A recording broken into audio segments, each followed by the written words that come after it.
భగవంతుడు ఊపిరి రూపంలోనే ప్రాణం పోసి ఆయుర్దాయాన్ని ఇస్తాడు.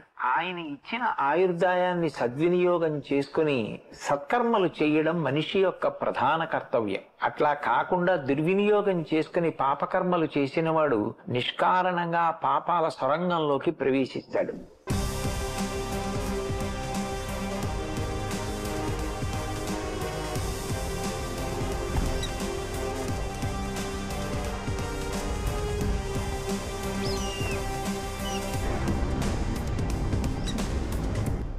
స్టార్ట్ చేద్దామా? సార్ కేసు సార్ వెళ్ళాలి.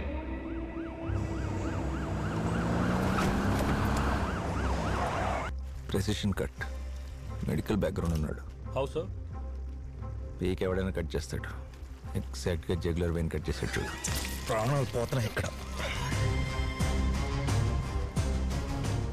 అక్కడ కట్ చేసి రివర్స్లో ఎలాడేస్తే మిగతా పని అంతా గ్రావిటీ చూసుకుంటుంది. Don't do anything stupid.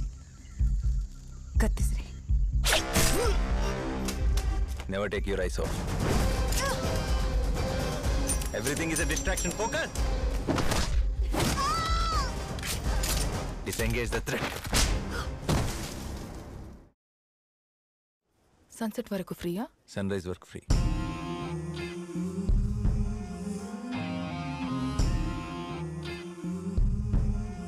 తన కోసమే నా పొగరే మరి అనిగేనా,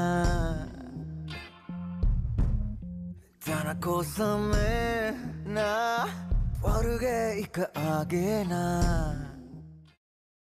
అన్నిటికన్నా ఇంపార్టెంట్, నిద్రలు ఇచ్చినప్పుడు నీ ముఖం చూడాలి, నీ ఫోటో కాదు.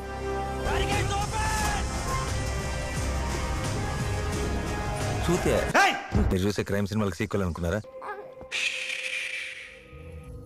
అదే అనుకుని మోసపోయారు ఇన్నేళ్ళు జనం.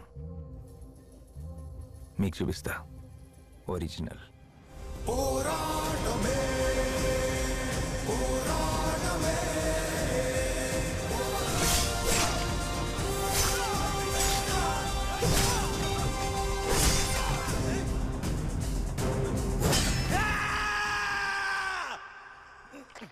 ఆపదలో ఉన్న వాళ్ళని రక్షించడానికి యోధుడు రంగంలోకి ప్రవేశిస్తాడు.